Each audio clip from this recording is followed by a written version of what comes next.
have in our group a very wide spectrum of people. So you've probably gone over the heads of a lot of people, including myself. But we have from fishermen and crabbers and loggers and everything else. I just wanted to know a little bit more about you yourself, where you were calling in from, or how you got into the crypto space.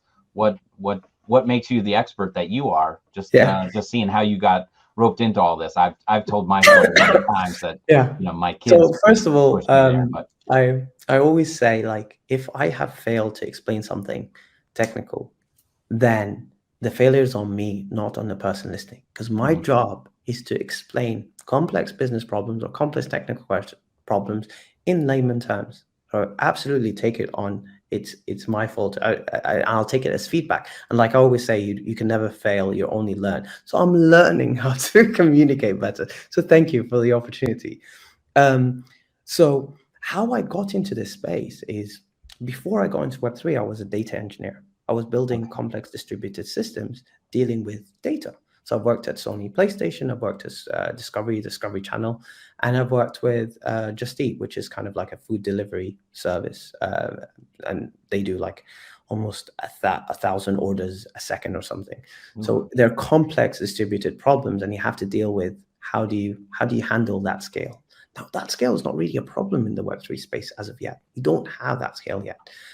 Those scaling problems, just because we don't have the numbers. We don't have the numbers to utilize this space. But when I was coming into the space, because of my attraction to the equalizing nature of it, it allows us to bring in different people of parts of the world and give them opportunities that they just don't have where they are. That's what brought me into this space. And I got involved with a project, again, on Polkadot called Kylin, which are data. I was like, well, I know data. I've worked with data for a very long time. I know the space. I know the problems.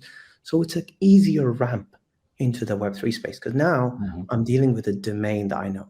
So, for example, you said fishermen. I would say, work with a blockchain that deals with sea life, for example, or supply chain. You're familiar with the problems, and you're just now talking in slightly different terms or terminology, but you're still solving the underlying problem, the same underlying problem. And to me, that was an easier transition, and that's really how I got here. Yeah. Well, that you brought that point, and that was actually a large part of the marathon spaces that we were doing. Every couple hours, the topic changed, and they went into auto part supply chains or fishing chains, and I was big onto the real estate transactions and everything that's going to go on with that, where I definitely think that has a lot of potential to work with. So yeah, when you're all those spaces and all the different topics that it can touch on was great, but your data expertise has definitely put you at an advantage to building this stuff out for Polkadot and Imbue. Yeah, it's really useful. And what's important about Polkadot is it's not meant to replace Ethereum. It wants to work alongside Ethereum. So now we can, like, only recently they announced USDT, so Tether, being usable on Kusama, and Kusama is like the canary network, the safe pre-production environment of, well, not safe, but it has slightly losers where you test new features. They're adding Tether, so when they're happy with it being there, they're going to move it to Polkadot, right? So now we're working alongside the Ethereum ecosystem and moving. Now we can, when you're able to use an NFT, for example, in Ethereum, or a particular currency in Ethereum, can be then used on Polkadot through the bridges